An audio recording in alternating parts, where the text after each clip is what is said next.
Hi, my name is Brianne Berg, and I'll be giving my testimony today.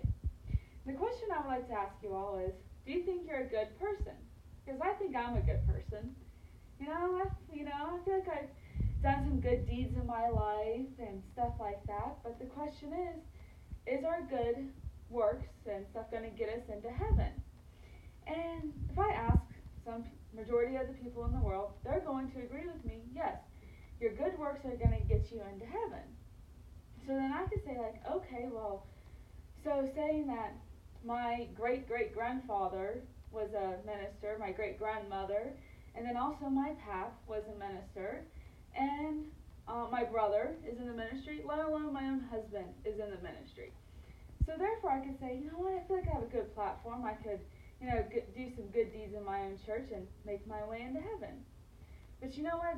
That's not the case. We need to have our relationship with Jesus.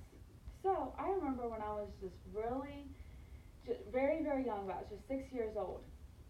And I remember we would have our nightly routines before bed. And my mom would come in and say our prayers and stuff. And this one time she brought this little book in. And it had a lot of different Bible stories and just little different stories throughout the whole book. Well, the one that she read that night was about these sisters, and they were twins. The one sister, she was so nice and happy, and everybody loved to be around her, and she just had this light of Jesus on her. Then the other twin was grouchy, angry, just didn't like the world, just people didn't want to be around her, and so the story went on, and at the end I looked up and I was like, well, I don't want to be like this angry twin and not have anybody around me and not have any friends or family. I said, I want to be like this the happy twin. And I remember my mom explaining, like, well, she's a sinner, and that's what makes her happy, and that's what makes her a good person. So I remember thinking, yes, I want that. So I remember my mom led me in the sinner's prayer, and I became a Christian. And I remember just so young thinking, oh, okay, my life is going to be great. And you know what? Just because I'm a Christian doesn't mean always the road is going to be smooth.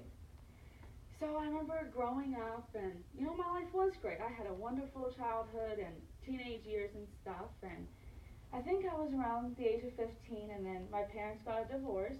That was traumatic, that was awful. So, but we just trusted the Lord and tried to go on with our lives. And then my senior year came, and I was excited to graduate from high school and start my college years, and I decided to go to this this old small Bible college in Florida. It was max like 30 students, and my brother went on how great it is, how wonderful they are, they treat you like family, they really show the love of Jesus, and I was pumped. But also I was sad because I was leaving behind my friends, my family, and my boyfriend, which is now my husband at the time. And I was like, okay. So I remember my brother and I just took off for Florida. And the first month was great. I met this great friend that I still keep in contact with. But as time drug on there, they played favorites. They weren't the best. And I was like, this is just miserable. And I wanted to come home so bad. But I was like, you know what? I'll try to stick it out. Well, I ended up having to come home for knee surgery anyways. And so I remember it was a 3-month recovery. And so I could not return back to school that year. But not one text, not one phone call. So instead of getting angry at those people, I got angry at God. And I just didn't care. I didn't want to go to church. I just didn't want anything to do with it because I was angry at them. So then I guess like all the other angry stuff I had built up in me came out.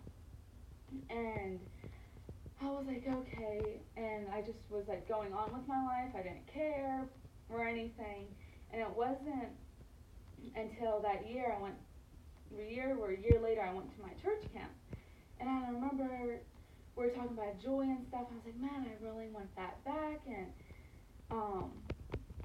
I was just so miserable. I would cry all the time because why would God let this happen to me? Because I was just basically blaming him.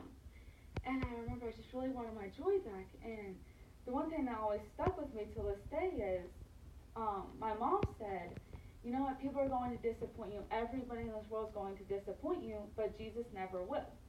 And it was kind of like a light went off, and I was like, you know what, that is true. I've been so angry at these people. I've been taking it out on God when they're human just like me. We all make mistakes. So I ended up just laying it all down and giving it all back up to Jesus, and he just kind of took it all away from me, and I got to bring my joy back. So I had to ask myself again, am I a good person? Well, I thought, yes, I still am a good person. I never really had a wild life, or never was really into drinking or drugs or anything like that. But that still was not, being good isn't going to get me into heaven. I finally realized I had to have my personal relationship with Jesus. And that's when it all finally clicked, is I can trust in him as long as he's in my heart. It'll all be okay. And these were some verses that helped me get through it all. And one is from Isaiah 64:6. For we are all as an unclean thing, and all our righteousnesses are filthy rags. And we all do fade as a leaf, and our iniquities, like the wind, have taken us away. Then the other one is John 14:6. Jesus saith unto him, I am the way, the truth, and the life. No man cometh unto the Father but by me.